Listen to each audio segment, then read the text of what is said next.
Hello friends, I'm Trambak Nayak. Welcome back to our channel Biniyog. কালকেই আমি এই চ্যানেলে ভিডিও করেছিলাম যে আইটি সেক্টরে কিন্তু এখন ইনভেস্টমেন্ট করার একটা ভালো সুযোগ আছে। তো আজ সকাল থেকে ওভারঅল মানে ইন্ডেক্সই আর কি দেখছিলাম নেগেটিভ আছে, কিন্তু আইটি স্টকগুলোরই মধ্যে একটু গ্রিনে আছে। তো আমার মনে হয় যে এইভাবে রুপি ডেপ্রিসিয়েট হয়েছে, এখানে আইটি একটা ভালো মানে রিবাউন্ড করবে। তো মার্কেটে এরকম এমন পেসিমিস্টিক সিচুয়েশন মানে প্রায়ই তৈরি হয় মানে বছরে 6 মাসের মধ্যে এরকম সিচুয়েশন তৈরি হয় যে মনে হয় যেন যে স্টকগুলো আমাদের কেনা আছে বা মিউচুয়াল ফান্ডগুলো নড়তেই চায় না, মনে হয় যে মার্কেট একদম থমকে আছে, মার্কেট আর কোনো দিন উঠবেই না। আবার যখন মার্কেট বুল রানে চলে তখন আবার মনে হয় যে মার্কেট কোনো দিন পড়বেই না। তো এরকম সিচুয়েশন ফিয়ার গ্রিড ফ্যাক্টর থেকে কিন্তু বেরোতে হবে, তবেই মার্কেটে কিন্তু গেইন করা যাবে। তো আমি কিছু কমেন্ট দেখছিলাম, তো সেই কমেন্ট নিয়ে ডিসকাশন করব। কালকে যে ভিডিওটা বানিয়েছিলাম তাতে আমি দেখছিলাম তাতে কমেন্ট দেখলাম যে স্মল ক্যাপ নিয়ে একটা ভিডিও করুন স্যার, খুব উপকৃত হব। নিশ্চয়ই স্মল ক্যাপ নিয়ে আমি আগেও ভিডিও করেছি, তো এই কারেন্ট পরিস্থিতিতেও স্মল ক্যাপ নিয়ে আমি একটা ভিডিও করে দেবো। নেক্সট কমেন্ট দেখছিলাম, please share your views on pre IPO investment, thanks in advance, please take a note that watch your videos every day and it's very informative.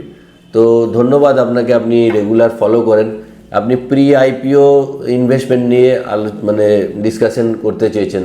দেখুন, pre IPO আমি prefer করি না, IPOই আমি prefer করি না। Pre IPO তো মানে আরও অন্ধকারে থাকা। তো হয়তো আপনি কোনো কোম্পানি এগুলো মানে আপনাকে সার্ভিস দিয়ে থাকে, বিভিন্ন মুম্বাই বেসড কোম্পানি আছে। প্রি IPOতে মানে জাস্ট আমি অন্য ভিউয়ারদের জন্য বলছি যারা জানেন না, যে প্রি IPO মানে হচ্ছে মানে IPO আসার আগেই আপনি কোনো কোম্পানির শেয়ার কিনছেন এবং যখন লিস্টিং হবে, ধরুন আপনি 200 টাকাতে আপনার এখন কোনো ব্রোকিং হাউস আপনাকে অফার করলো, আপনি কিনে রাখলেন। IPO লিস্টিং হচ্ছে 300 বা 400 টাকায়, যেদিন লিস্টিং করবে সেদিনই আপনি বিক্রি করে বেরিয়ে গেলেন মানে মার্কেটে, আর আপনি অফ মার্কেটে কিনে রাখলেন। তো এক্ষেত্রে মানে 4টে বা 5টার ক্ষেত্রে হয়তো আপনার একটা লেগে যেতে পারে ফাটকা, 3টে 4টের ক্ষেত্রে কিন্তু মানে প্রাইস মানে আপনার হয়তো আর লিস্টিংই হলো না। তো এরকম ধরনের হয়। তো আমি বলবো IPO বা প্রি IPOতে ইনভেস্টমেন্ট করা মানে মানে বিনা দেখকে শাদি করনা, মানে যাকে আপনি বিয়ে করছেন তাকে আপনি দেখছেনই না, নিয়ে আপনি বিয়ের মণ্ডপে বসে গেলেন। তো জেনারেলি কি হয়, ভালো মেয়ে তো আপনি পাবেন না, আর খারাপ হলে আপনি সারা জীবন মানে লটকে থেকে যাবেন। তো IPOতেও তাই হয়, মানে প্রি IPOতে আরও সাবধানী থাকা উচিত। কেননা আমি মনে করি যে স্টক মার্কেটে এমনি ভালো গুড কোয়ালিটি স্টকেই এত অপরচুনিটি আছে, যেখানে 30-40% রিটার্ন কামানো যায় যদি পেশেন্স এবং ডিসিপ্লিন মানে মেনটেন করা যায়। তো সেখানে আমি কেন, যেখানে সিওরিটি নেই সেখানে আমি যাব কেন?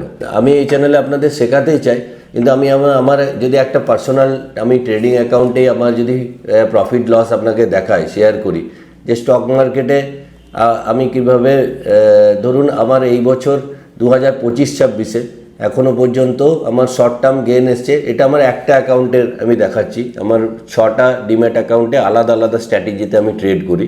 তো টোটালটাই ক্যাশ মার্কেটে ট্রেড, নো FNO, কোনো ফিউচার অ্যান্ড অপশান নাই, এবং ক্যাশ মার্কেটে ট্রেড এবং সুইং ট্রেড করি। তো 2025-26-এ একটা অ্যাকাউন্টের আমি দেখাচ্ছি, এখানে আমার 7,65,440 শর্ট টার্ম গেইন এসছে, লং টার্ম গেইন এসছে 1,99,510, আর লং টার্ম লস এসছে এই বছর 3,79,000। তো দুটো মিলে অ্যাকচুয়াল গেইন এসছে 5,85,000। তো মার্কেট এই সময় খারাপ আছে, তো এখনও আরও 3-4টে মাস বাকি আছে, তাতে আমার অলরেডি 5,85,000 টাকা কিন্তু গেইন আমার আছে।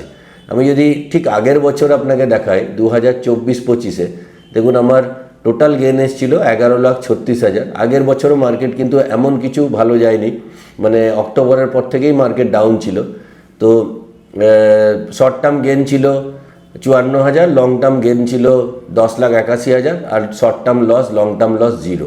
তো এখানে আমি কোনো লসের মানে লস নিতেই চাই না, মানে এখানে আমার স্টপ লসের মানে কোনো থিওরিই নেই। আপনি যদি লস করেন তো বারবার লসের সিগন্যাল আপনি ইউনিভার্সে পাঠাচ্ছেন, তো আপনার লসই হতে থাকবে। তো আমি যদি তার আগের বছর দেখি, তো মাঝে মাঝে যেমন এই বছরে এইটা যেটা লস হয়েছে 3,79,000 টাকা, এটা একটা আমার অন্য কোনো প্রজেক্টে টাকা লাগানোর জন্য আমাকে মানে বিক্রি করতে হয়েছে সার্টেন অ্যামাউন্ট কিছু, মানে ওটা আমার এখনও পর্যন্ত মানে পজিশন অলরেডি আরও আছে। যখন আমার ওভারঅল টোটালটা সেল করব তখন টোটালটাই প্রফিটে চলে আসবে, মানে কিছু পোর্শন আমি বিক্রি করেছি কিছু টাকার দরকার ছিল বলে। এবার যদি আমি আরও আগে যাই, দেখুন 2023-24 যখন মার্কেট খুবই ভালো ছিল তখন দেখুন আমার শর্ট টার্ম গেন এসেছিল 15,44,000, লং টার্ম গেন এসেছিল 4,30,500, শর্ট টার্ম লস 0 আর লং টার্ম লস এসেছিল সামান্য 1,135 টাকা, মানে 19,73,000 টাকা আমার গেন এসেছিল। তো এটা টোটালটাই ক্যাশ মার্কেটে গেন। এবার আমি যখন কোনো জিনিস পারচেসও করি স্টক মার্কেটে এমনই রিটার্ন এখানে হয়, আপনি যখন কোনো জিনিস পারচেসও করবেন, আমি কোনো যেমন আমি আমার ক্রেটা গাড়ি কিনেছিলাম, আমি আপনাদের জাস্ট ছবি শেয়ার করছি, তো আমি বেড়াতে যাওয়ার সময় তো এই ক্রেটা গাড়িটা আমরা মানে আমি কিনেছিলাম ওই 19 লাখ, যে টাকাটা আমার লাভ হয়েছিল সেই এক্স্যাক্ট টপ মডেলের ক্রেটা কিনেছিলাম 19 লাখ টাকায়। তো স্টক মার্কেটে এনাফ মানি আছে, শুধুমাত্র ধৈর্য এবং প্রপার শিক্ষাটা দরকার, মানে শিখে জেনে বুঝে যদি আপনি ট্রেড নেন এবং সুইং ট্রেড করেন তো এখানে প্রচুর পয়সা তৈরি হয়, কখনো আপ হবে কখনো ডাউন যাবে। তো আমি রিদম দেশাইয়ের ইন্টারভিউ প্রায় ফলো করি, তো রিদম দেশাই একটা জায়গায় বলছেন যে ডেলি ট্রেডাররা বা ফিউচার অ্যান্ড অপশান যারা করেন তারা যে লসটা করে সেই লসের টাকাটাই কিন্তু ইনভেস্টারদের কাছে যায়। মানে এই সময় ডেলি ট্রেডাররা যখন প্যানিক হয়ে এক্সট্রিম পেসিমিস্টিক যখন থাকবে কোনো স্টক, যেমন স্মল ক্যাপ এখন হিউজভাবে পড়ছে, তো এই সময় কিন্তু হ্যান্ড হোল্ডিং বদল হচ্ছে।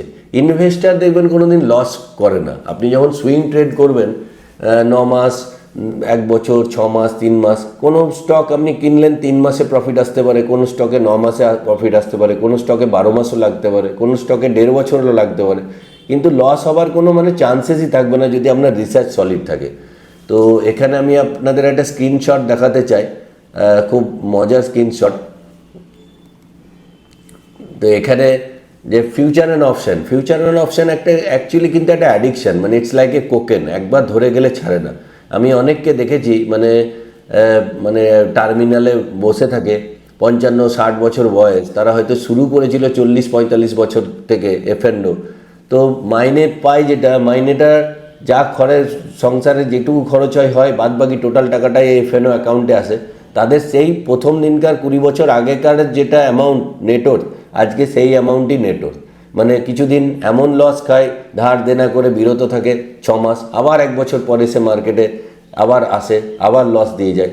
তো খুবই প্যাথেটিক, মানে কিভাবে পয়সা নষ্ট করে, মানে 97% লোক কিন্তু এইভাবেই পয়সা নষ্ট করে। তো এখান থেকে বাঁচতে হবে। তো যেটা আমি বলছিলাম, দেখুন এখানে ডি অ্যাডিকশন সেন্টারে একজন মহিলা বসে আছে, জিজ্ঞেস করছে আর এক ভদ্রমহিলাকে যে অ্যালকোহল অর ড্রাগস, যে আপনার স্বামী অ্যালকোহলে আসক্ত না ড্রাগসে আসক্ত। ইনি হয়তো কিছুতে আসক্ত, অ্যালকোহল কিংবা ড্রাগ। তো ইনি অ্যান্সার দিচ্ছেন এফএনও, মানে ফিউচার অ্যান্ড অপশান। তো এটা অনেকটা ড্রাগের মতনই, একদম ড্রাগের মতনই, একবার যদি মানে লালচ লেগে যায় তো এটা ছাড়তে চায় না। তো স্টক মার্কেটে অলওয়েজ ডিসিপ্লিন এবং যার পেশেন্স আছে তাকেই কিন্তু রিওয়ার্ড দেবে। আমি আরেকটা আপনাদের স্ক্রিনের শেয়ারিং করছি, দেখুন stock market is a strict teacher, it punishes greedy and fearful student and rewards patience and discipline student. তো স্টক মার্কেট এটাই যে গ্রিডি আর ফিয়ারফুল এখানে যারাই হবে, গ্রিডি এবং ফিয়ারফুল। গ্রিড আসে কোথা থেকে, যখন ওই এফএনওতে আপনি ভাবেন যে 10,000 টাকা নিয়ে আমার কাছে তো এখন বড় টাকা নেই, আমার কাছে 20,000 টাকা আছে, তাহলে 20,000 টাকাটাকে আমি 2 লাখ করবো, 2 লাখ টাকায় 20 লাখ করে নেবো, নিয়ে আমি ইনভেস্টার হবো, তখনই মানুষ ডোবে।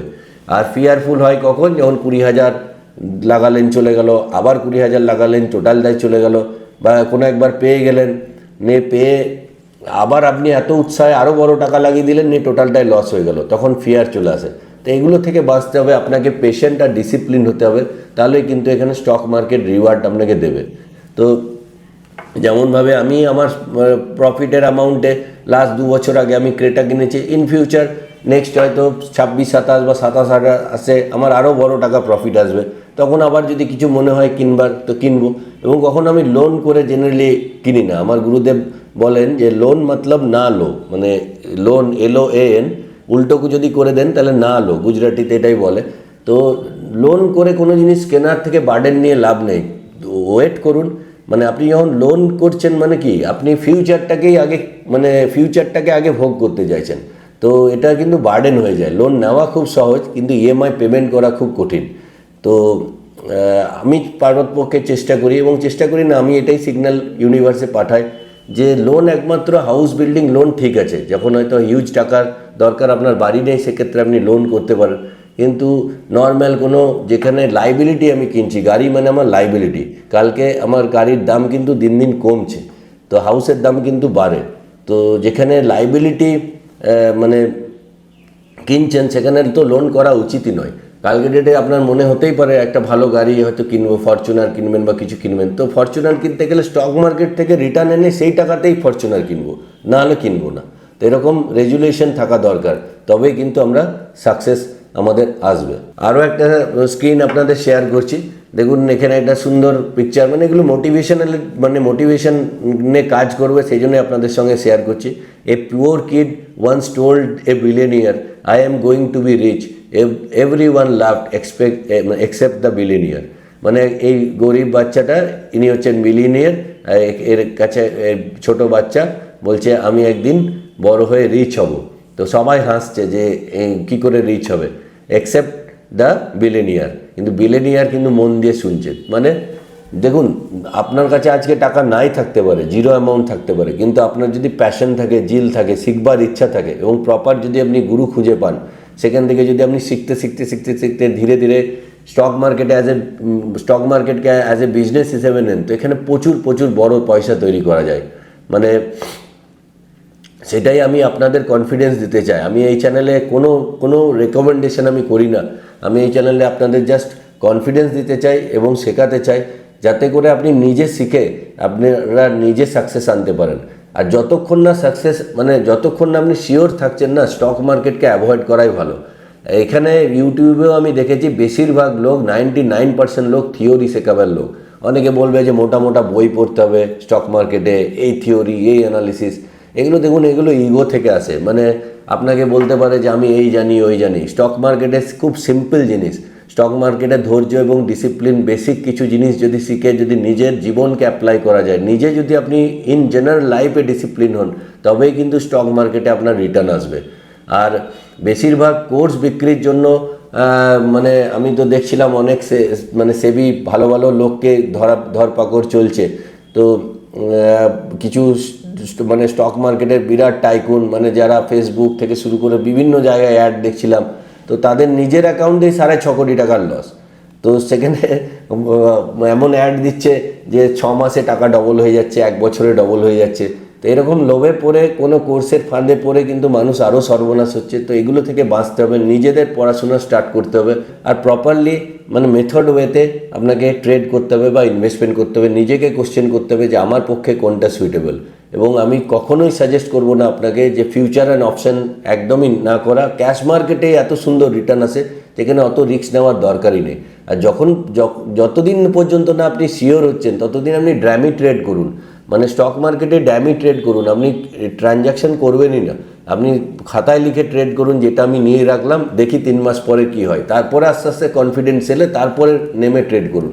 তা না হলে তো মিউচুয়াল ফান্ড আছে, মানে মিউচুয়াল ফান্ডে আপনি 15% রিটার্ন, 12 থেকে 15% রিটার্ন ইজিলি পাবেন। তো সেখানে স্টে ইনভেস্টেড থাকুন। পরে যখন যদি আপনি ভালো গুরু পান, কারো কাছে শিখতে পান, প্রপারলি যদি শিখে দেখেন যে আমার ভালো রেজাল্ট আসছে, তখন আস্তে আস্তে স্টক মার্কেটে ইনভেস্টমেন্ট করলেন, এবং বড় টাকা হলে আপনি পিএমএস এর থ্রুতেও ইনভেস্টমেন্ট করতে পারেন। তো এটাই আজকে আমি জাস্ট আপনাদের শেয়ার করলাম। তো আপনারা আমার ভিডিও দেখছেন, খুব ভালো লাগছে, আপনারা প্লিজ কমেন্ট করে জানাবেন কেমন লাগছে। আরও যদি কিছু নিয়ে ভিডিও করার থাকে আমাকে বলবেন, আমি চেষ্টা করব আমার ক্ষুদ্র নলেজ দিয়ে ভিডিও তৈরি করার। চ্যানেলটা যদি ভালো লেগে থাকে তাহলে প্লিজ একটা লাইক করবেন, আর এখনও যদি সাবস্ক্রাইব না করে থাকেন তো প্লিজ সাবস্ক্রাইব করবেন, আর বন্ধুদের সঙ্গে শেয়ার করবেন, আর বন্ধুদেরও সাবস্ক্রাইব করাবেন। কারণ আমি এই চ্যানেলে প্রত্যেক দিন সন্ধ্যে 7টার সময় মিউচুয়াল ফান্ড এবং স্টক মার্কেট রিলেটেড ভিডিও নিয়ে আসি। তো পরের ভিডিওতে আবার দেখা হচ্ছে। জয় হিন্দ, জয় ভারত।